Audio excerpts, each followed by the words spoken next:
আইল্যান্ডের বুক চিরে উঠে দাঁড়িয়ে আছে লাল কালো রঙের কাঁচে মোড়া এক বিলাসবহুল মিনারটি। আইল্যান্ডে নিঃসঙ্গ ভৌগোলিক বিচ্ছিন্নতার ওপর দাঁড়িয়ে থাকা লাল কালো কাঁচে আবৃত সেই বিলাসবহুল মিনারটি যেন রাতের অন্ধকারে এক জ্যান্ত দুঃস্বপ্নের অবয়ব। চারিপাশে জমে থাকা নীরব আর শূন্যতা। এইটা এক প্রকার এক দমবন্ধ করা নীরবতা, যার শব্দের জন্মকে নিষিদ্ধ ঘোষণা করেছে। অগণিত গার্ড চারিদিকে স্থির প্রতিমার মতো দাঁড়িয়ে আছে। তাদের উপস্থিতি এখানে পাখির উড়াল কল্পনা ও অপরাধ জানার হৃদস্পন্দন যেন রাষ্ট্রদ্রোহের সমান। মিনারের প্রধান ফটকের সামনে হাঞ্চার ও শ্যারো দাঁড়িয়ে আছে। গ্যাংস্টার বসের সব থেকে কাছের দুই সঙ্গী। পাথরের মতো দৃঢ়তা তাদের উপস্থিতির। চোখে শীতল সতর্কতা বিরাজ করছে, মুখে অমোঘ সিদ্ধান্তের ছাপ। তারা কেবল পাহারাদার নয়, তারা নিজেই ভয়ঙ্কর এক সতর্কবার্তা। ফটক পেরোনোর আগে আত্মাকে থামিয়ে দেওয়ার ক্ষমতা যাদের আছে। মিনারের অভ্যন্তরে লুকিয়ে থাকা টর্চার সেল, যেটা কোনো সাধারণ কক্ষ নয়, তা এক মানসিক বিভীষিকার কারাগার। সে কক্ষের দেয়ালগুলো যেন নীরবতার পুরু স্তরে মোড়া। প্রতিটি ইটের গায়ে জমে আছে অতীতের অব্যক্ত আতঙ্ক। আলো, সেখানে আলো নয়, আছে এক নিষ্ঠুর ছায়া, যা চোখে পড়ে কিন্তু মনকে অন্ধকারে ডুবিয়ে ছাড়ে। ছায়াগুলো দেয়ালে বিকৃত হয়ে নড়ে উঠছে। মনে হয় তারা নিজস্ব ভাষায় কিছু বলতে চায়, কিন্তু কোনো শব্দ উচ্চারিত হয় না। লাল আলোতে জ্বলজ্বল করছে পুরোটা রুম। মিনারের গভীরতম কক্ষে টর্চার সেলের হৃদয় ভাগে একটি রমণী স্থিরভাবে বসে আছে। দেহের কোমলতাকে শিকল দ্বারা দ্বিগুণভাবে আবদ্ধ করে রেখেছে। বর্তমানে স্বাধীনতার প্রতিটি অণু তার হাতের স্পর্শ থেকে বিচ্ছিন্ন হয়ে ছন্নছাড়া হয়ে পড়েছে।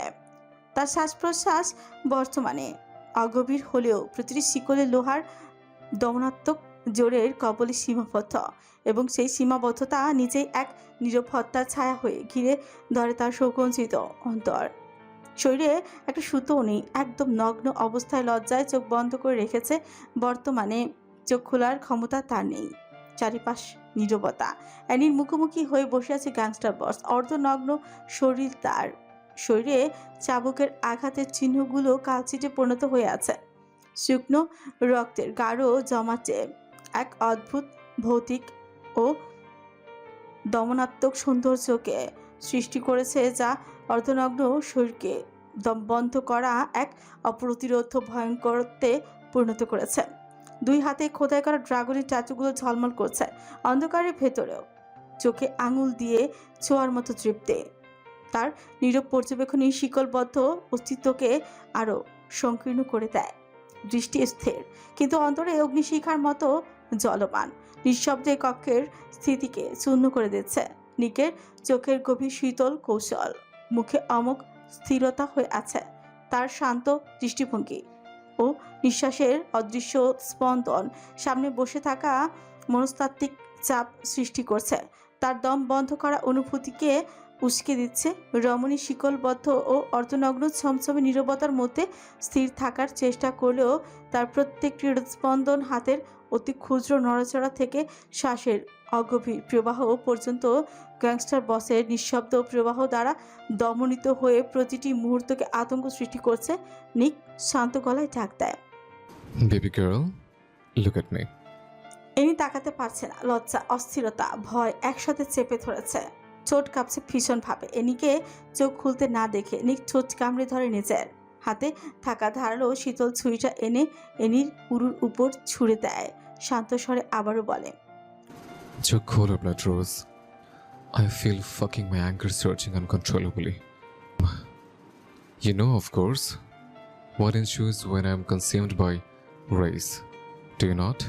নিকের শীতল হুমকিতে এনির গলা শুকিয়ে আসে। ভয় পিটপিট করে তাকায় সামনে। অস্থিরতায় দম বন্ধ হয়ে আসে তার। নিক ঠোঁট কামড়ে হেসে বলে, প্রতিটা লোমকূপ আমার দেখা। লজ্জা পাবে না ব্লাড রোজ। তোমার চোখ অস্থিরতা নয়, শান্ত দেখতে চাচ্ছে। নিক কথাটা বলে নিজের হাতের তালুতে ছুরি বসায়। সাথে সাথে তরল রক্ত গড়িয়ে পড়তে থাকে। নিক এক ফোঁটাও রক্ত নষ্ট হতে দিল না। এনি শরীরের উপর নিজের হাত রাখে। বিন্দু বিন্দু রক্তের কণা এনির গলা থেকে বুক ভাসিয়ে পড়তে থাকে। এনি দিশেহারা হয়ে ওঠে। নিকের হাত ধরতে পারছে না, তার হাত শিকল দিয়ে বাঁধা। নিকের শরীরে তাজা রক্ত তার শরীরে গড়িয়ে পড়ছে, কান্নায় ভেঙে পড়ে। Please stop. কি পাগলামো করছেন? এভাবে রক্ত ঝরালে আপনার ক্ষতি হয়ে যাবে। কেন করছেন এমন? এতটা সাইকো হবেন না, ভয় হচ্ছে আমার। নিক এনির ঠোঁটে আঙুল দিয়ে ফিসফিস করে বলে, কথা বলো না প্ল্যাট্রোস, তোমার শরীরে আঘাত করতে পারছি না। সিগারেটের ছ্যাঁকা দিলে, শরীর অ্যাসিডে জ্বালালে তুমি কষ্ট পাবে। তোমার চিৎকার মূলত আমার গান সহ্য করতে পারে না। এত বড় বাস্টার্ডগিরি করলে আর আমি চুপ থাকবো? ভেতরে তাণ্ডব চলছে আমার। ইচ্ছে করছে তোমাকে ধ্বংস করে দিতে, কিন্তু সামান্য আঘাত করতে পারছি না। নেক জীবনের স্ত্রীর শরীরে অন্য পুরুষের স্পর্শ থাকা মানে আমার মরণ যন্ত্রণা সহ্য করা। জানোয়ারটাকে তো মেরে ফেলেছ, কিন্তু সেসব বাচ্চাদের বাচ্চা আমার জিনিসকে স্পর্শ করেছে। নিক কথাগুলো বলছে আর এনির শরীরে তাজা রক্ত দিয়ে লেপটে দিয়েছে। এনির পুরো শরীর ঠান্ডা হয়ে আসছে। নিক আরও একবার ছুরি বসায় তার তালুতে। রক্ত ছিটকে পড়ে এনির মুখে। এনি এইবার শব্দ করে কেঁদে উঠছে। প্রমিস করছি, সর্বোচ্চ দিয়ে আপনাকে নিরাপদে রাখবো আমি। কাউকে সামান্য স্পর্শ করতে দেব না, সামান্য হাত লাগতেও দেব না আমি। দয়া করে এই রক্তাক্ত খেলায় থেমে যান। সব রক্ত বের হয়ে যাচ্ছে। এতটা সাইকো হবেন না, প্রমিস করছি। আর কাউকে টাচ করতে দেব না আমি। নিক রক্তের প্রলেপ লাগিয়ে দেয় এনির কোমরে, গভীর গলায় বলে। লেগে গিয়েছে। এনি কাপা আর আতঙ্কিত গলা। আর লাগতে দিব না, ভুল করে লেগেছে। ভুল করে আমার প্রাণ ভ্রমরে অন্যের দাগ লেগে গিয়েছে, এটা পরিষ্কার করার দায়িত্ব আমার। এনি অবিচল কঞ্চে বলে। আমি আপনার প্রাণ ভোমরা? নিক রাগ দেখিয়ে বলে। এত কথা বলছো কেন? তোমাকে আঘাত করেছে? নিজেকে কেন এইভাবে আঘাত করছেন? কষ্ট হচ্ছে না? প্রশান্তি আসবে। এনি নিরুপায় হয়ে বলে। বলছি তো এবারের মতো ক্ষমা করে দিন। পরের বার থেকে। কি?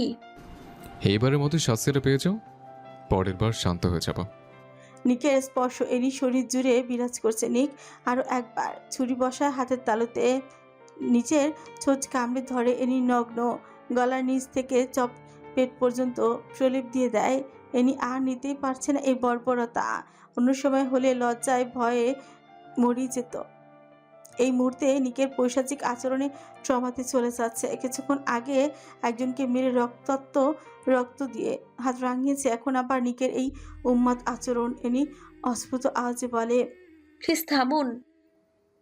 এনির ফর্সা শরীর রক্তে লাল হয়ে গিয়েছে, সোনালি চোল, নীল চোখের গভীরতা পুরো শরীরে রক্তে লাল হয়ে আছে। এই মুহূর্তে নিকের কাছে অপসরা লাগছে। অতিরিক্ত রক্তক্ষরণে নিকের ছোট কেমন নীলচে হয়ে যাচ্ছে। সময় যত অতিবাহিত হতে থাকে তত ফ্যাকাশে হয়ে উঠেছে। এনি চোখ বন্ধ করে বিড়বিড় করতে করতে একটা সময় জ্ঞান হারিয়ে ফেলে। নিক কপালে চুমু খেয়ে চুমু খায়, ঠোঁট লাগিয়ে ফিরফির করে।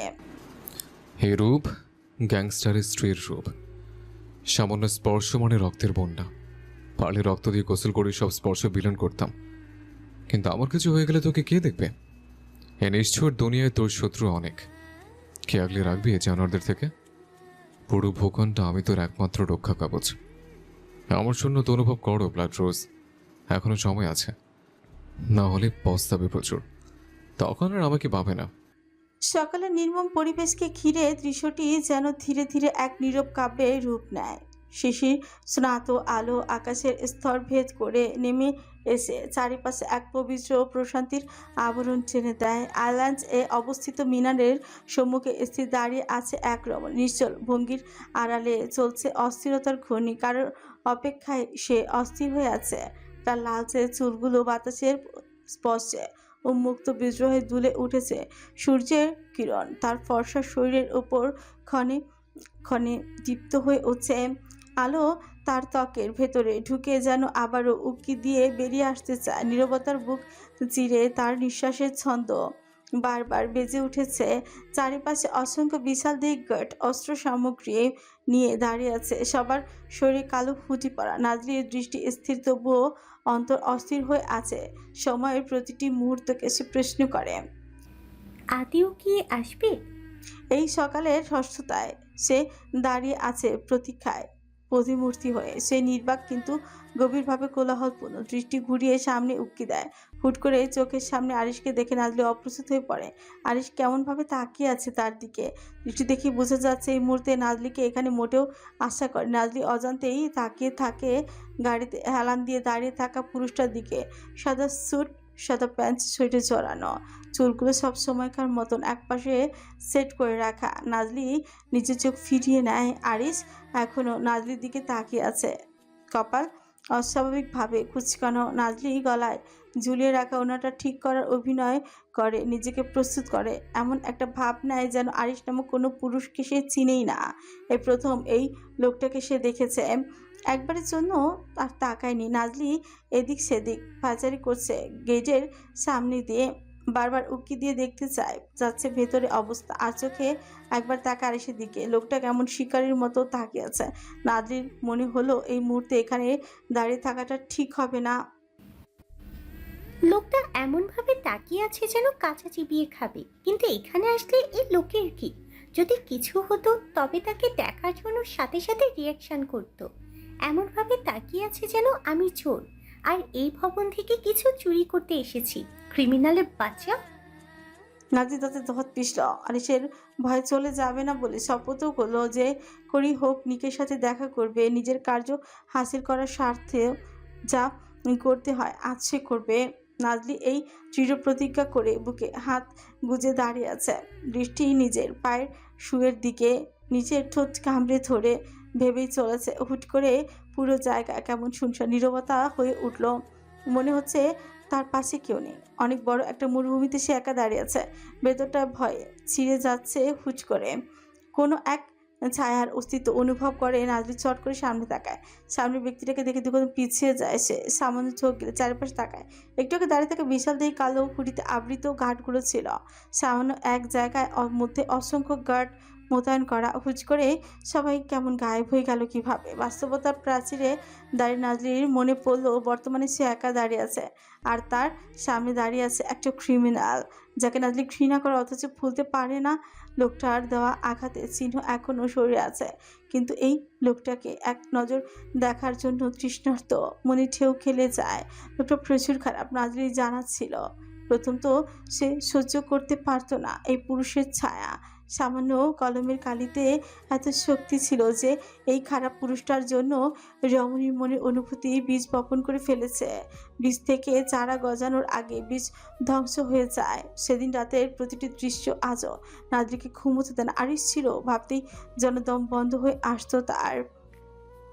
অসহায় লাগে নিজেকে, উন্মাদ হয়ে ওঠে রমণীর মন। রাতের অন্ধকারে চিৎকার করে কাঁদে যাতে কেউ না শুনতে পায়। এমন এক পুরুষের জন্য অনুভূতি জন্মেছিল যাকে সে কোনোদিন চায়নি। আর সে চোখে মুখে রাগে স্পষ্ট, চোয়ালখানা শক্ত হয়ে আছে। চোখ দুইটা কেমন অদ্ভুত দেখাচ্ছে নাজরির কাছে। চোখের দৃষ্টি তির্যক শিকারীর মতো। এই বুঝি দৃষ্টি দিয়ে বিধ্বস্ত করে দিচ্ছে রমণীকে। নাজলি কানের কাছে চুলগুলো সরিয়ে দিতে দিতে পিছিয়ে যায়। নাজলি পিছিয়ে যেতেই আরিশ এগিয়ে আসে। নাজলি এবার রাগ হলো আরিশের ব্যবহারে। এমন অদ্ভুত কেন এই লোক? সে চোখ মুখ শক্ত করে তাকিয়ে বলে, সামনে এভাবে খামার মতো দাঁড়িয়ে আছেন কেন? তোমার পিছনে দাঁড়ানো উচিত ছিল। সামান্য একটা বাক্য নাজলি থরথর করে কেঁপে উঠছে। এতটা রাগ আর গম্ভীরতা নিয়ে বলছে যে নাজলি নিজেকে ধরে রাখতে পারেনি। সে অন্যদিকে তাকিয়ে বলে, আপনি আমার সামনে থেকে গেলে খুশি হব। Please leave me. আরিশ ঠোঁট কামড়ে ধরল নিচের, গলায় আঙুল ঘেঁষে ছাঁচে গলায় বলে, এখানে এসেছো কার পারমিশনে? নাজলি ফ্রিকুচকে তাচ্ছিল হেসে বলে, 15 বছর বয়স থেকে আমি নিজে আমার গার্জিয়ান, পারমিশন নিব কার থেকে? আরিশ ক্রোধে দাঁত পিষে নিজের নাজলির দিকে তাকায় তেজক চোখে। স্কিন টপস পরা হাঁটুর নিচ পর্যন্ত, গলা একটা স্কার্ফ ঝুলিয়ে রেখেছে। নাজলির ড্রেস আপ দেখে মাথা রক্তই গরম হয়ে যায়। আচমকা বাহু চেপে ধরে রাগে ক্রুদ্ধ হয়ে উঠছে। জামা কেনার টাকা নেই তোমার? শরীর দেখিয়ে হাঁটতে ভালো লাগে? কি পড়েছো এইসব? শরীরের প্রতিটা ভাঁজ বোঝা যাচ্ছে। পা দেখিয়ে হাঁটতে ভালো লাগে? যতটুকু আছে সেটা পরার আর কি দরকার ছিল? পুরো নগ্ন হয়ে বের হয়ে যেতি। বেশ্যামেদের বেশ্যা কাপড়ই মানায়, রাবিশ। আরিশের প্রতিটি অশোভন কথা নাজলির চোখ ঝাপসা হয়ে আসে। শরীরের শক্তি যেন হয়ে হয়ে আসে তার। তাকে আবারও বেশ্যা বলল এই লোক, কিভাবে বলতে পারে তাকে এসব? একবারও ছোট কেঁপে উঠছে না, একবারও কষ্ট অনুভব করে না এইসব বললে? নাজলি কাঁদতে চেয়েও আর কাঁদল না। কার কথায় কাঁদবে সে? যে তাকে কথার আঘাতে রক্তাক্ত করে ফেলে তার উক্তিতে অসম্ভব। নাজলি এতটাও নরম মনের নয়। নাজলি এক ঝটকায় আরিশের হাত সরিয়ে দেয়, আরিশকে কিছু বলতে না দিয়ে শক্তভাবে গলা চেপে ধরে নিজের কাছে নিয়ে আসে। আরিশ নিজের টাল সামলাতে রাখতে না পেরে নাজলির দিকে ঝুঁকে পড়ে। নাজলির চোখে চোখ রেখে ক্ষিপ্ত হয়ে বলে, এতটা খারাপ কেন আপনি? এসব বাক্য উচ্চারণ করতে মুখে আটকায় না? আমি বেশ্যা? আমাকে আপনার বেশ্যা মনে হয়? এই কাপড় আমি ছোট থেকে পরি। আমাকে বাজে কথা বলার রাইট কে দিয়েছে আপনাকে? প্রয়োজনে আমি বিকিনি পরে হাঁটবো। এতেও যদি আবার জ্বালা না মিটে আমি নগ্ন হয়ে হাঁটবো। আপনি কেন কথা শোনাবেন আমাকে? কে হন আপনি আমার? Who are you criminal leader Arish Ilham? Arish চোখের পলকে নাজলিনকে গাড়ির সাথে চেপেই ধরে। হঠাৎ এমন হতে পিঠে ব্যথা পায় অনেক। ব্যথার তীব্রতা নাক মুখ কুচকে ফেলে। আরিশ নাজলির হাতটা চেপে ধরে বড় বড় শ্বাস টানে। 100বার বলবো আমি, বিকিনি পরে বের হওয়ার ইচ্ছে তোর? একবার বের হয়ে 2 কদম এগিয়ে দেখ। পা যদি অক্ষত থাকে তবে আমি নিজের পা কেটে ফেলবো। একটা পুরুষও যদি নজর দেয় তবে সেই শরীর অ্যাসিডে জ্বালিয়ে দিতেও আমার বুক কাঁপবে না। যেটা আমার সেটা আমার, আর সেই জিনিসের দিকে তাকানোর সাহস একটা পিঁপড়ারও নেই। নাজলি থমকে যায়, অস্ফুট আওয়াজে বলে। আমি আপনার আরিশ ছেড়ে দেয় নাজলিকে।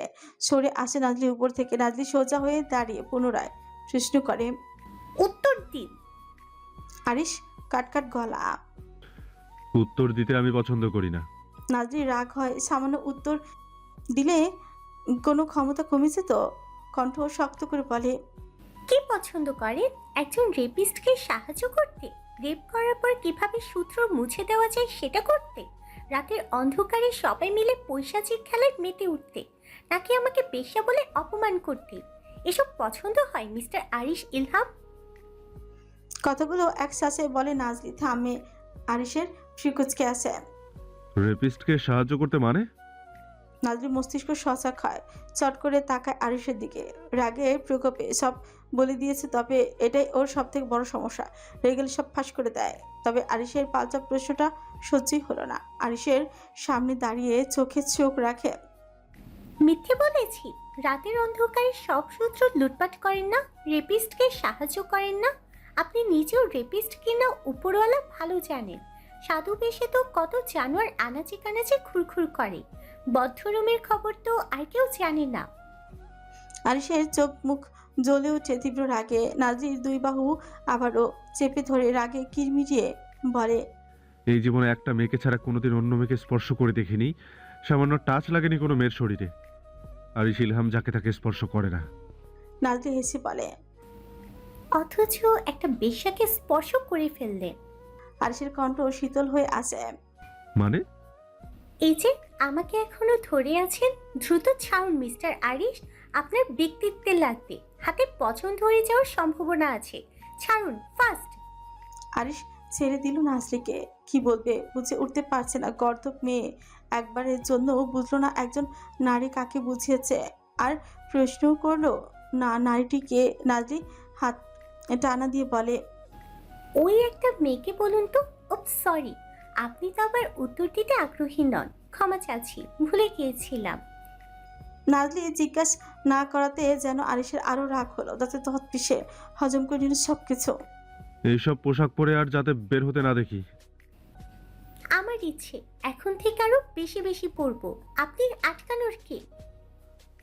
নাজলি, ধৈর্যের পরীক্ষা নিও না আমার। আমি রেগে গেলে কিন্তু খুব খারাপ হয়ে যাবে। নাজলি ভয় পেয়ে নিজেকে শক্ত করে বলে, আপনি একজন মাফিয়া ক্রিমিনাল লিডার আরিশ।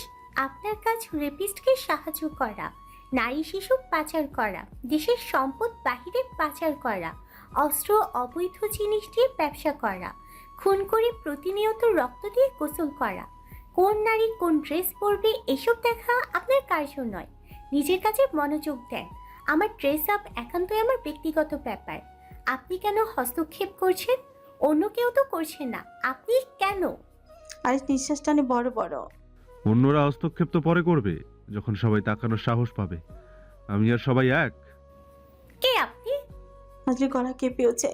সামান্য প্রশ্নটা করতে গিয়ে গলার আওয়াজ যেন হারিয়ে যায়। প্রশ্নটার খুব সুন্দর বাস্তবতার উত্তর পাবে সেই আশায় তাকিয়ে থাকে। আর ঠোঁট কামড়ে ধরে নিজের কাটকাট গলায় বলে, আমি তোমার জম বেয়াদব। আমার ইচ্ছে আমি কাকে কি বলবো? আমার ইচ্ছে হয়েছে তোমাকে বলার, তাই বলেছি। অন্য কোনো মেয়েকে বলার ইচ্ছে জাগে না, তাই বলি না কখনো। তোমাকে বলেছি আর আজীবন বলবো।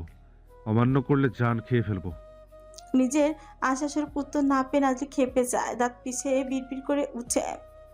রেপিস্ট কোথাকার! নাজলি বিড়বিড় করছে ঠিক, রাগের কারণে আওয়াজও হয়ে উঠেছে অনেক। আরিশ চল শক্ত করে ধমকে ওঠে। থাপ্পড় মেরে কালা বানাবো, রাবিশ। রেপিস্টকে? কাকে রেপ করেছি? নাজলি বুকে হাত গোছে বলে, টাকা দিয়ে কাজ করানো আর নিজে কাজ করার মধ্যে কি তফাৎ? কেন ওই দিন রাতে আপনি হাত ভাঙা লোকটাকে সাহায্য করেননি? আপনি একা ছিলেন না, আপনার সাথে গ্যাংস্টার বস আর অধিরাজও ছিল। আর গাড়ির ভেতর থেকে বিধ্বস্ত লাশ হয়ে বের হয়েছে এক রমণী। প্রমাণ লুটপাট করেছেন এসে, যাতে জনগণ আর পুলিশ জানতে না পারে। অবশ্য আপনারা তো পুলিশকে টাকা দেওয়ার ক্ষমতা দিয়ে কিনেই ফেলেছেন। সেদিন রাতের ভয়াবহ প্রতিটা ঘটনার সাক্ষী আমি। আরিশ চোখ ছোট ছোট করে বলে। কিভাবে দেখেছো? সেখানে ছিলে তুমি? নাজলি হেসে বলে, ভাগ্যিস ছিলাম সেদিন, না হলে কিভাবে বুঝতাম আপনাদের পাপারালের লেভেল ঠিক কতটুকু পর্যন্ত।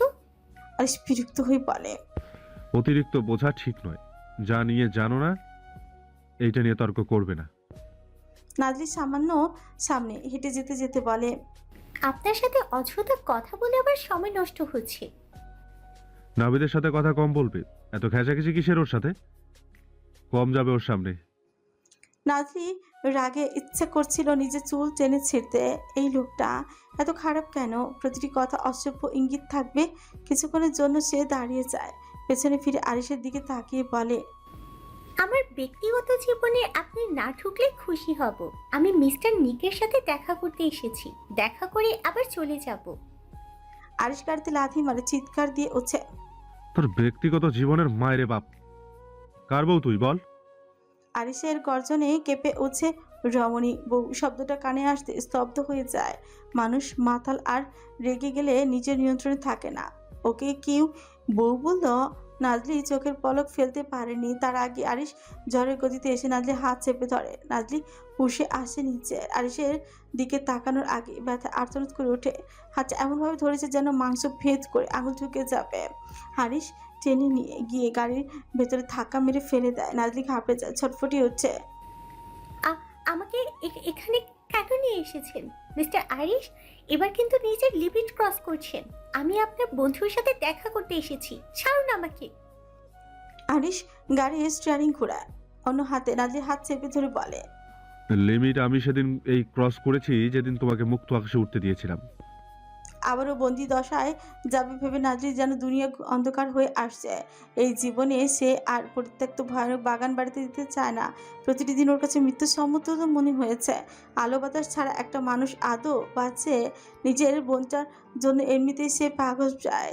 বছর হয়ে যাচ্ছে, দেখা হয় না। কেমন আছে, কী অবস্থায় আছে, কিছু জানা নেই তার। তার উপর নিজের বন্দিদশা কীভাবে সইবে? নাজলি হুট করে আরিশের হাতে কামড়ে ধরে শক্তভাবে। আরিশ ব্যথার নাকমুখ খিচে ফেলে, তবুও নাজলির হাত ছানি এক মুহূর্তের জন্য। মুখে নোনতা অনুভব করে নাজলি ছেড়ে দেয়। দাঁত বসিয়ে গিয়ে একদম রক্তই বের হয়ে গিয়েছে। নাজলি হতাশ হয়ে তাকায় আরিশের দিকে, চোখ মুখ শক্ত করে গাড়ি চালিয়ে যাচ্ছে। এই লোকের কি ব্যথা লাগে না? নিজের কাজে হেরে গিয়ে আহত কণ্ঠে বলে, আবার কোন দোজখে নিয়ে যাচ্ছেন? নাকি মেরে ফেলার ঠান্ডা? আরিশ ক্রীবাদেশ নাড়িয়ে বলে, আচ্ছা, আমিও ভাবছি সেটাই করব। তোমাকে জাস্ট আর নেওয়া যাচ্ছে না। সহ্য করতে পারছি না তোমাকে। তোমাকে দেখলে আমার অঘটন ঘটে যায়। প্রতিনিয়ত জ্বালিয়ে মারছো আমাকে। মেরে সমুদ্রে ভাসিয়ে দিলে একটু শান্তি হবে। নাজলি গলা ভেঙে আসে। আমাকে সহ্য করতে বলেছে কি আপনাকে? বিগত 15 দিন ধরে আপনার সামনে আসি না, তাহলে জ্বালিয়ে মারলাম কখন? আজও আসতাম না, নিজের কাছে এসেছিলাম। আর আপনার সম্মুখীন হতে হয়, আপনি এড়িয়ে গেলেই তো পারতেন। আরিশ গাড়ির স্পিড বাড়িয়ে দেয়, তার পিছে বলে, কিভাবে জ্বালাচ্ছ বুঝতে পারলে তো আমার শান্তি হতো। সামনে কেন পড়লে আজ? আড়ালে ছিলে, এতেই শান্তিতে ছিলাম। যখন এসেই গেছো তখন আর অপেক্ষা করব কেন? সমুদ্র সামনেই আছে। মেরে ভাসিয়ে দিলে কেউ হাড্ডিও খুঁজে পাবে না। নাজলি চট করে তাকায় আরিশের দিকে, পরে মুহূর্তে সিটে হেলান দিয়ে শান্ত গলায় বলে, নিজের বুকে মারতে হাত কাঁপে না? অবশ্য আপনার মতো ক্রিমিনালকে স্বামী হিসেবে ভাবলেও খারাপ লাগে। মানাটা তো অনেক বিলাসিতা। সাথে সাথে আরিফ ব্রেক কষায়। নাজলি হতভম্ব হলেও নিজেকে সামলে নেয়, হেসে বলে, সমুদ্র তো এখানে না, আপনি এখানে থেমেছেন কেন? আরিশ ঘন ঘন নিঃশ্বাস টেনে বলে, কি বললে তুমি? কি বলেছি? একটু আগের লাইনটা আবার রিপিট করো। কোনটা? সমুদ্র তো এখানে। আরিশ থামিয়ে দেয়। এই লাইন নয়, এর আগের লাইন। নাজলি বাঁকা হেসে সিটে হেলান দেয়, এরপর চোখ বন্ধ করে বলে, এক কথা বারবার রিপিট করি না আমি, বলাটা আমার ইচ্ছে ছিল, এখন শোনাটা আপনার দায়িত্ব। এমনিতেই কোন জাহান্নামে নিয়ে যাচ্ছেন আল্লাহ ভালো জানে। ধস্তাধস্তি করলে নিজেরই শক্তি অপচয় হবে, ছাড়া পাবো না খুব ভালো করেই জানি। চুপচাপ বসলাম, আর প্রশ্ন করবেন না। আরিশ নিজের ঘাড়ে আঙুল ঘেঁষে নাজলির দিকে ঝুঁকে চোখে চোখ রেখে বলে, ফাক অফ, ডোন্ট সে ইট। এই শব্দ আর কোনোদিন উচ্চারণ করবে না। আর যাতে না শুনি এমন বাক্য, এই শব্দটায় আমি উন্মাদ হয়ে উঠি। আর আমি উন্মাদ হলে সামলানোর ক্ষমতা তোমার নেই। I lose myself. I become extremely restless. You will not make me restless anymore. You will regret it lot. এনির জ্ঞান ফিরেছে প্রায় 3 ঘন্টা পর। শরীরের রক্তগুলো দেখে আবার মাথা চক্কর মারে, কোনো রকম উঠে দ্রুত শাওয়ার নিয়ে নেয়। নিকে রুমে দেখতে না পেয়ে এনির কপালে ভাঁজ পড়ে। এতগুলো আঘাত নিয়ে লোকটা কোথায় গেল? এনি হুট করে কাঁদতে ইচ্ছে করছে, কিন্তু কেন কাঁদতে ইচ্ছে করছে জানা নেই। কাল রাতের ঘটনাগুলো মনে হতেই শরীর শিউরে ওঠে। নিকের উপস্থিতি খুব ভয় কাজ করছে তার মনে। লোকটা আসলেই একটা বিকৃত মস্তিষ্কের সাইকোপ্যাথ না হলে আর যাই হোক, নিজের শরীর রক্তকে এভাবে নষ্ট করে না। জীবন্ত অবস্থায় কিভাবে এতটা আঘাত করতে পারে নিজের শরীরে? প্রতিটি মর্মান্তিক ঘটনা মনে হতে এনি কেঁপে হচ্ছে। শুকনো চোখ গিলে চোখ বড় বড় করে নিঃশ্বাস টানে। বেলকনি দরজা খোলা দেখে হকচকি হচ্ছে। এই দরজা খুব সহজে খোলে না। আলো বাতাস যাওয়া এনির জন্য নিষিদ্ধ ঘোষণা করেছে। এইটা জেলাসি নাকি আধিপত্য? উনি যদি পারতেন তবে নিঃশ্বাসটাও তার নিয়ন্ত্রণে নিয়ে নিত। এনি চোখের পানি মুছে অজান্তে বেলকনির দিকে এগিয়ে যায়। সামান্য উকি দিতেই একটা টাসকি খায়। নিক ডিভানের সাথে হেলান দিয়ে মেঝেতে বসে আছে, দৃষ্টি তার মেঝের দিকে। হাতে একটা কাচের বোতলটা উস্কের। সেটা আর এনির বুঝতে বাকি নেই এখনো। সেই অর্ধ উলঙ্গ শরীর, চাবুকের একটা একটা আঘাত কালচে হয়ে উঠে ভেসে ওঠে। রক্তগুলো জমাট বেঁধে কালো হয়ে গিয়েছে। ঘাড় পর্যন্ত চুলগুলো এলোমেলো হয়ে পড়ে আছে। এনি নিঃশ্বাসের ঘনত্ব বেড়ে যায়। 2 হাত দিয়ে চোয়াল চেপে শক্ত করে চেপে ধরে। তার শরীর কাঁপছে অসম্ভবভাবে। নিচে ঠোঁট শক্তভাবে কামড়ে ধরে, চোখ বন্ধ করে ফেলে। ভয় করছে সামনে এগিয়ে যেতে। মন বলছে একবার, যাও। আর মস্তিষ্ক বলছে, কি প্রয়োজন যাওয়ার? এ লোকটা খারাপ, জানোয়ার রূপী মনস্টার। যা করেছো বেশ করেছো। পাপের শাস্তি সামান্যই দিয়েছো মাত্র। এ লোকের তো আরো শাস্তি পাওয়া উচিত। মরণ যন্ত্রণা ভোগ করে তিলে তিলে মরা উচিত তার। কিন্তু মন কেন এগিয়ে যেতে চাইছে? কেন এই অবাধ্য মন মস্তিষ্কের ভাষাকে পরিত্যাগ করতে বলছে? এনি চট করে চোখ খুলে ফেলে। কোনো কিছু না ভেবেই নিকের দিকে এগিয়ে যায়। নিকের সামনে দাঁড়িয়ে কিছু বলতে চাপে, তার আগে থেমে যায়। মনে হচ্ছে কণ্ঠনালীতে কেউ চেপে ধরেছে। গলা দিয়ে কোনো আওয়াজ বের করতে পারছে না। এনি ঠোঁট ভিজিয়ে শ্বাস টানে নিজের। এতটা অস্থিরতা কাজ করছে তার কেন? তার ভিতরে এনি আবারও কিছু বলতে চায়, কিন্তু তার আগে কারোর চোখ দেখে থেমে যায়, থমকে যায়। ধূসর বাদামি 2টা চোখ অসম্ভব লাল হয়ে আছে, কপালে ঘামে ভিজে গিয়েছে, গোলাপি ছোঁচ এখনো রক্ত লেগে আছে। এনিকে দেখে নিক ঠোঁট কামড়ে ধরে বলে, একনিষ্ঠ কেন? নিকের এই গম্ভীর কণ্ঠে কিছু একটা আছে। এতটা উন্মাদ আর বেপরোয়া লাগছে কেন? অতিরিক্ত রক্তক্ষরণে যদি কিছু হয়ে যায়? এনি চোখের পাতা ঝাঁপ যায়। আপনার চিকিৎসা নেওয়া প্রয়োজন। নিক শিকুচকে ভ্রু নাচিয়ে বলে, Why, baby girl? এনি রাগ হলো প্রচুর। এত প্রশ্নের উত্তর সে দিবে কিভাবে? এত কাটাছিড়া শরীর অথচ ভ্রুক্ষেপ নেই কেন? এনির অস্থির গলার বলে, আপনার শরীর থেকে অনেক রক্তক্ষরণ হয়েছে। Gangster boss Nick Jevran does not need medical treatment. My fucking blood rose. Any গভীর দৃষ্টি রাখে নিকের উপর। নিক নিজের নিয়ন্ত্রণে নেই, কেমন নেশাময় লাগছে মুখখানা। এনি শান্ত সুরে বলে। ড্রাগস নিয়েছেন? নিক ঠোঁট কামড়ে হেসে বলে। ভেতরে জ্বালা কমানোর তো প্রয়োজন ব্লাড রোজ। কিসের এত জ্বালা আপনার? নিক উস্কির বোতলটা শব্দ করে রাখে। এনি নিজের নাক চেপে ধরে শক্তভাবে। নিক হাসলো সামান্য। বসা থেকে উঠে দাঁড়ায় গ্যাংস্টার বস। এনির দুইটা বাহু ধরে এনির দিকে ঝুঁকে পড়ে, গলা খাদে নামিয়ে বলে। তোমার ব্রেনার চাহনি, তোমার চোখ, মুখ সব আমার ভেতরে জ্বালা দেয়। মূলতই পুরো অস্তিত্ব আমাকে ধ্বংস করে দিচ্ছে। ধ্বংস হয়ে যাচ্ছে গ্যাংস্টার বস। যার হুঙ্কারের সাম্রাজ্য থমকে যায়, সে থমকে যাচ্ছে কারোর উপস্থিতিতে। ইনি নিকের পুরো মুখের দিকে তাকায়, গালে হাঁস রেখে শীতল চাউনি নিক্ষেপ করে বলে। ধ্বংস হয়ে যাচ্ছেন? ইয়াস। এনির নিকের কাটা স্থানে আঙুল চেপে ধরে বলে। ধ্বংস তো আপনি সেই দিন হয়েছেন যেদিন এই পাপের সাম্রাজ্যে ঢুকেছেন, যেদিন অন্ধকারকে নিজের জগৎ হিসেবে বেছে নিয়েছেন। নতুন করে আমি আবার কি ধ্বংস করব?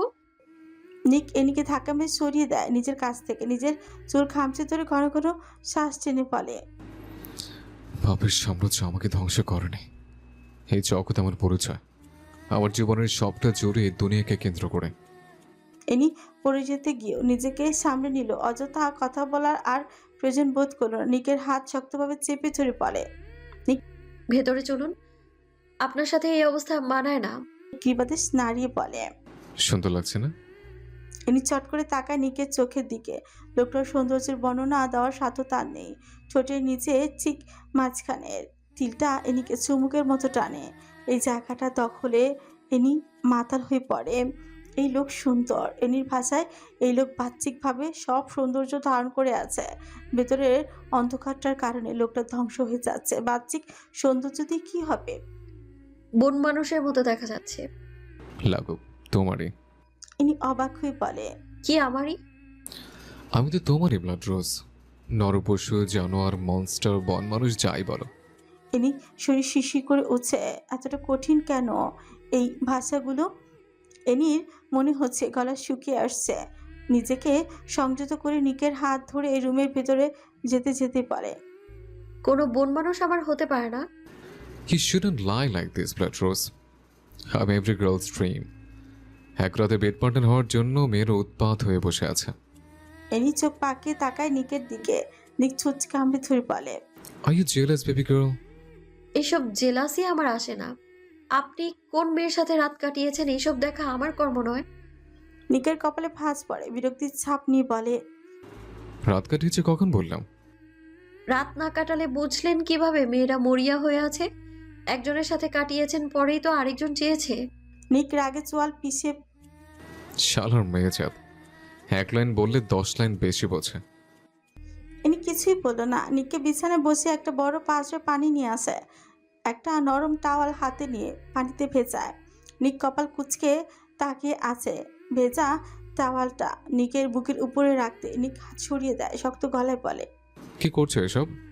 ইনি আবারও বুকে রাখে টাওয়াল, শরীর মুছে দিতে দিতে বলে। পুরো শরীর জঘন্য হয়ে আছে। এইসব নিয়ে বাইরে গেলে সবাই ভাববে আমি আপনাকে একা রুমে নির্যাতন করি। তারা তো আর আসল ঘটনা জানে না। নিক এনির কোমর জড়িয়ে ধরে, এনির বুকে নাক খুশি বলে। আমার পুরো শরীর কেটে ফেললেও কেউ আটকানোর সাহস নেই। আর এসব নিয়ে প্রশ্ন করাটা অনেক বড় বিলাসিতা, বেবি গার্ল। এনি হাত থেমে যায়। নিকের গরম নিঃশ্বাসে পুরো শরীর কেঁপে উঠছে।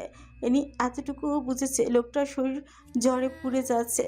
শরীর তাপে এনি এসির মধ্য থেকেও ঘেমে যাচ্ছে। এনি আতঙ্কিত গলায় বলে। মুখ সরিয়ে নিন। নিক আরও চেপে ধরে। হুম। এনি ছটফটে উঠে, রাগে কান্না করতে ইচ্ছে করছে এই মুহূর্তে। এই লোক কি জীবনও শান্তি দেবে না?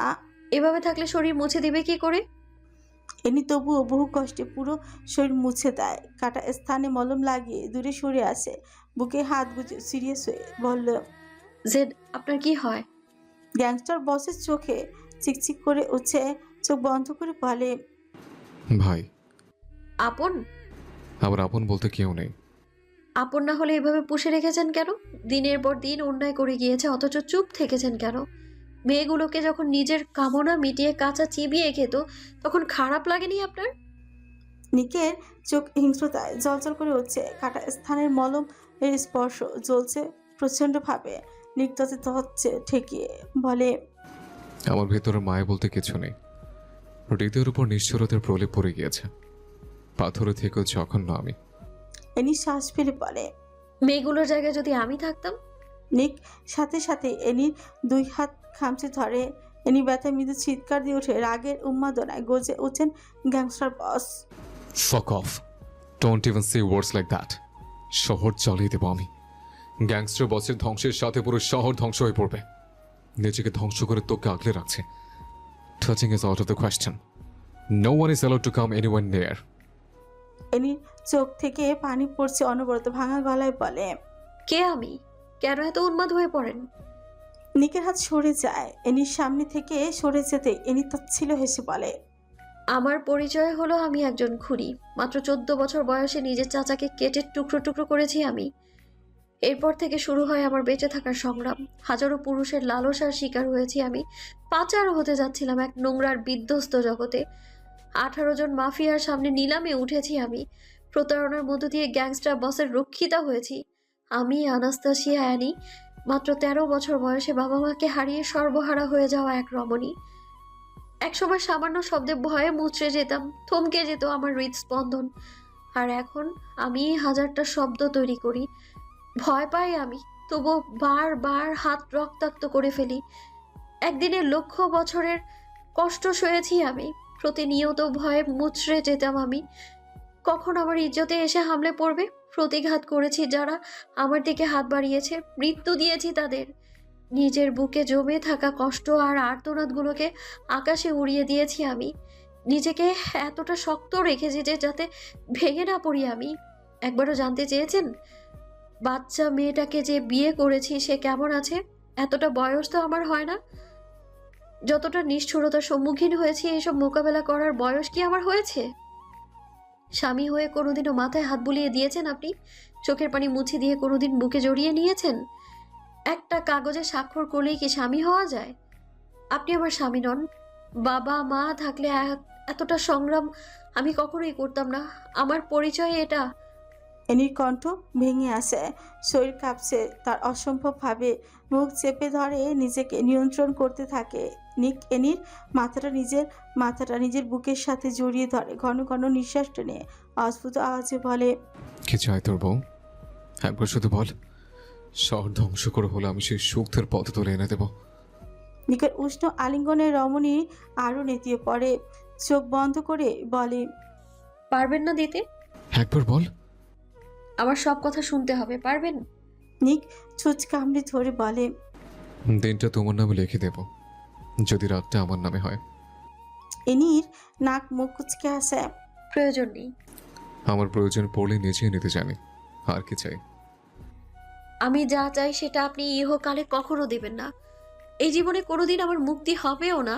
নিকের চোখের মুহূর্তে রং পাল্টে যায়, তীব্র ক্ষোভে বুক থেকে এনিকে সরিয়ে দেয়। এনি চোয়াল চেপে ধরে বলে, মুক্তির কথা ভাবলে জ্যান্ত কবর দিয়ে আসবো।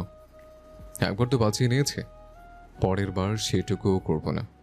নিক সবটা রাগ নিয়ে কাবার্ডের কাছে যায়। হাতটা পুরোটা ব্যান্ডেজ করা, কাপড়ও স্পর্শ করতে পারছে না। মেজাজ আরও তীক্ষ্ণ হয়ে ওঠে। এনি চুপচাপ কাবার্ডের কাছে গিয়ে নিকের ফর্মাল ড্রেস বের করে। এরপর নিকের দিকে কাছে গিয়ে বলে, আপনার শরীরে প্রচুর জ্বর। নিক গম্ভীর হয়ে বলে, নর্মাল। এই অবস্থায় বাইরে গেলে অঘটন ঘটে যাবে। নিকের দৃষ্টি শান্ত। তাতে তোমার কি? মানুষ হিসেবে মনুষ্যত্ব দেখাচ্ছি। নিকের চোয়াল শক্ত হয়ে আসে, অগ্নি দৃষ্টি নিয়ে বলে, মিথ্যে মায়া দেখাতে আসলে জান খেয়ে ফেলবো। শুয়ে রেস্ট নাও। এনি আহমকের মতো তাকিয়ে থাকে। এই কারণেই কারো ভালো চাইতেনি। 10 মিনিটের ব্যবধানে নিক রেডি হয়ে আসে। এনি অস্থিরতা নিয়ে আবারও বলে, আপনি এখন অনেক দুর্বল। এরপরও তোমাকে অজ্ঞান করার ক্ষমতা আছে। চলো, একবার প্রমাণ পেয়ে যাবে। নিকের অশালীন ইঙ্গিত বুঝতে এনি নাক মুখ কুচকে ফেলে। এনি বিড়বিড় করে নিককে গালি দেয় কয়েকটা। নিক নিজের প্রয়োজনীয় অস্ত্র নিয়ে নিজের দরজার কাছে চলে আসে। এনি চট করে নিকের হাত ধরে অসহায় গলায় বলে, অতিরিক্ত রক্তক্ষরণে আপনি দুর্বল হয়ে আছেন। এই অবস্থায় বাইরে গেলে জ্বর আরো বেড়ে যাবে। নিক রাগে দাঁত পিষে নিজের ঘাড়ে আঙুল ঘেঁষে কপালে ভাঁজ ফেলে এনির দিকে তাকায়। এনির একদম কাছে এসে বলে, Are you showing affection or putting on a fake act, my fucking blood rose? মিথ্যে জিনিসটা গ্যাংস্টার বস সহ্য করতে পারে না। এইসব অযথা মায়া দেখাতে আসলে শ্বাসরোধ করে মারবো। এনি কি সত্যি মিথ্যে মায়া দেখাচ্ছে? সামান্য হেসে বলে, মারতে পারবেন? চ্যালেঞ্জ করছো? আমাকে আপনি মারতে পারবেন না নিজেভরান। মারার হলে বহু আগেই মেরে ফেলতেন। অসংখ্য বার আপনার ভয়ানক রাগের শিকার হয়েছি আমি। আমার জায়গায় অন্য কেউ হলে হয়তো তাকে রাগের উন্মাদনায় কেটে ফেলতেন আপনি, অথচ আমাকে যখন মারেননি তখন মনে হয় না আর জানে মারবেন। মেয়ের আজ হসপিটাল থেকে মেয়েরকে নিয়ে আসা হয়েছে। নিক চেয়েছিল একবার দেখতে, কিন্তু মেয়ের নিষেধ। নিকের ছায়াও যাতে তার রুমে না পড়ে। মেয়েটার চোখ কোটরে বসে গিয়েছে, মুখটা কেমন ফ্যাকাশে হয়ে গিয়েছে, চোখের নিচে ডার্ক সার্কেল পড়ে গিয়েছে। নির্ঘুম রাতের উদাহরণ তার মলিন মুখখানা। সারাদিন বাহিরের উদাসীন নয়নে তাকিয়ে থাকে। রমণী ভেতরে কি চলছে কারোর বুঝার ক্ষমতা নেই। আরিশ এইমাত্র মেয়ের কাছ থেকে নিজের বাড়িতে গিয়েছে, সেই বাড়ি যেখানে এনিকে প্রথম রাখা হয়েছিল। এখন সেই বাড়িতে নাজির বসবাস। আরিশ ড্রয়িং রুমে ঢুকতে বিরক্তিতে মেঝের দিকে তাকায়। পুরো মেঝে নোংরা করে রেখেছে। নাজলি ডিভানে বসে এটা সেটা খাচ্ছে আর সেটা মেঝেতে ফেলছে। কোলের উপর যেন 10 দিনের খাবার নিয়ে বসেছে। নোংরা আরিশের সব থেকে অপছন্দ জিনিস। ছড়ানো ছিটানো কিছু দেখলে শরীর শিশির করে তার। মেঝেতে এমন নোংরা দেখে আরিশ চল শক্ত করে বলে, আমার বাড়ি কি তোমার ডাস্টবিন মনে হয়? হঠাৎ আরিশের কণ্ঠস্বর পেয়ে নাজলি ভয় ধরফড়িয়ে উঠছে। সামনে আরিশকে বিরক্ত মুখ দেখে বুকে থুতু ফেলে একটা চিপস মুখে দিয়ে বলে, আপনাকেই তো ডাস্টবিন মনে হয়, আর বাড়িকে ডাস্টবিন ভাবাটা অস্বাভাবিক কিছু নয়। এত খুঁতখুঁত স্বভাব থাকলে ক্লিন করে নিন। আরিশ থমকে উঠছে। What rubbish! আমি ক্লিন করব মানে? নাজলি ভয়ে সামান্য ঢোক গিরে। এই লোকগুলো সামনে সে বুক ফুলিয়ে কথা বলে ভাবতে নিজেকে নিয়ে গর্ব কাজ করে। বাইরের আবহাওয়া খুব একটা ভালো নয়। অনেকক্ষণ ধরে মেঘের গর্জন শোনা যাচ্ছে। এই শীতল আবহাওয়াতেও নাজলি ঘামছে। নিজেকে ধাতস্থ করে বলে, আপনি ক্লিন করতে পারবেন না এটা কোনো বই লেখা আছে? সরি, আপনাদের মতো ক্রিমিনালের লেখা বইয়ে থাকবে কেন? আপনাদের নাম তো ডাস্টবিনের গায়ে থাকবে। আরিশ নিজেকে সামলাতে না পেরে ফ্লাওয়ার চপচাকে লাথি মেরে ফেলে দেয়। নাজলির হাত ধরে দাঁড় করায়, রাগে শক্ত গলায় বলে, ডোন্ট ক্রস ইউর লিমিট। এই পুরো বাড়িতে একা আছো, এরপরও ভয় লাগে না? অযথা কথা না বলে, অযথা কথা বলে আমার মাথা না খেলে ভালো লাগে না? নাজলি আরিশের হাত সরিয়ে নেয়, চোখে চোখ রেখে বলে, মৃত্যুর ভয় যখন কারোর মন থেকে চলে যায় তখন সে বাঘের গর্জনের সামনেও হাসে, যেমন আমি আপনার সামনে হাসি। আর আপনার এই পচনশীল মাথা খেতে আমি নাজলি মাইলহা ইন্টারেস্টেড নয়। এই মাথায় শুধু জঘন্য কিছু। নাজলি এমনভাবে নাক মুখ কুচকে নিল যে সত্যি নোংরা কিছু। আরিশ রাগে পারছে না নিজের চুল ছিঁড়ে ফেলতে। একটা মেয়ে এতটা বাচাল কিভাবে হয়? আরিশ সোফায় লাথি মেরে এই জায়গাটা ত্যাগ করতে চাইলো। নাজলি বিড়বিড় করে দাঁত পিষে। ট্রিপিস্ট একটা।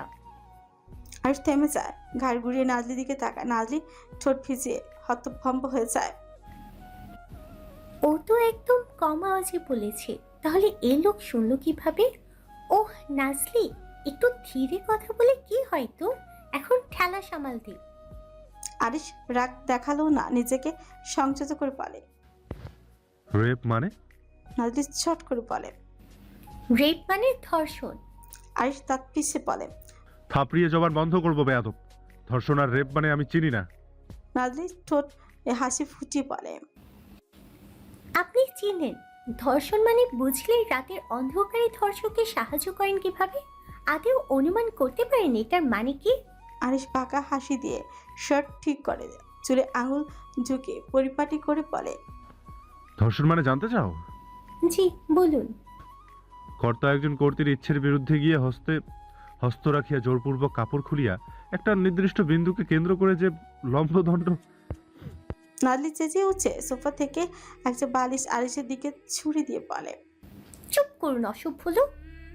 আরিশ সরে যায়, বালিশ গিয়ে পড়ে সিঁড়ির কাছে। নাজলির অবস্থা দেখে নিজের ঠোঁট কামড়ে ধরে হাসে।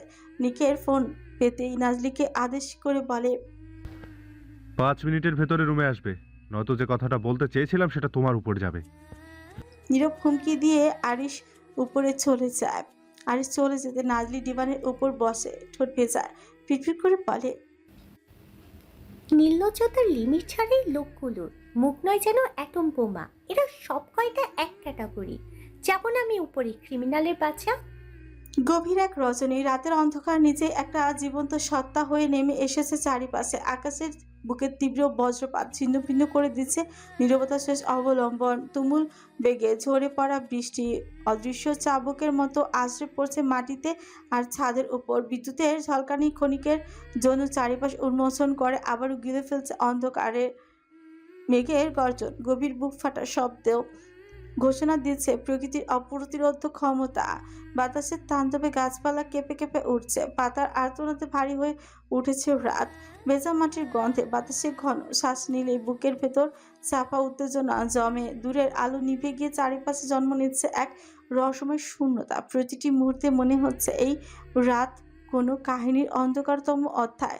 জানালার কাছে বসে আছে এক অষ্টাদশী কন্যা। 2 ঘন্টা খরচ করে সে কয়েকটা চিঠি লিখেছে। বৃষ্টির ফোঁটাগুলো অনুভব করার জন্য একটা চিঠি সম্পূর্ণ না করে জানালার কাছে এসে বসে পড়ে। তার চোখে মুখে বৃষ্টির ফোঁটা এসে আশ্রয় পড়েছে। বৃষ্টির পানিতে মুছে যাচ্ছে তার চোখের পানি, বিলীন করে দিচ্ছে তার চাপা আর্তনাদ চুলগুলো বাতাসে দোল খাচ্ছে। পুরো শহর নীরব, শুধু গর্জন করছে আকাশের মেঘগুলো। মেঘের নিজেকে আর টিকে রাখতে পারছে না। এই পৃথিবীর তো সে আর সহ্যই করতে পারছে না।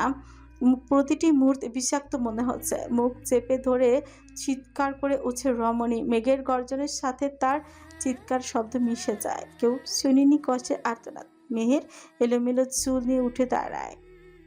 খুব ইচ্ছে করছে এই বৃষ্টির পানিতে সব কষ্ট মুছে দিতে। এই বর্ষণ হয়তো তাকে প্রশান্তি দিবে। মেহের বের হয়ে যায় রুম থেকে। বাইরে পা রাখা তার জন্য নিষিদ্ধ। জ্ঞান হওয়ার পর কখনো একা বের হয়নি। শত্রুদের কারণে আরিশের নিষেধ মেনে চলেছে। আজ কোনো নিষেধাজ্ঞা তার মনে হয় না।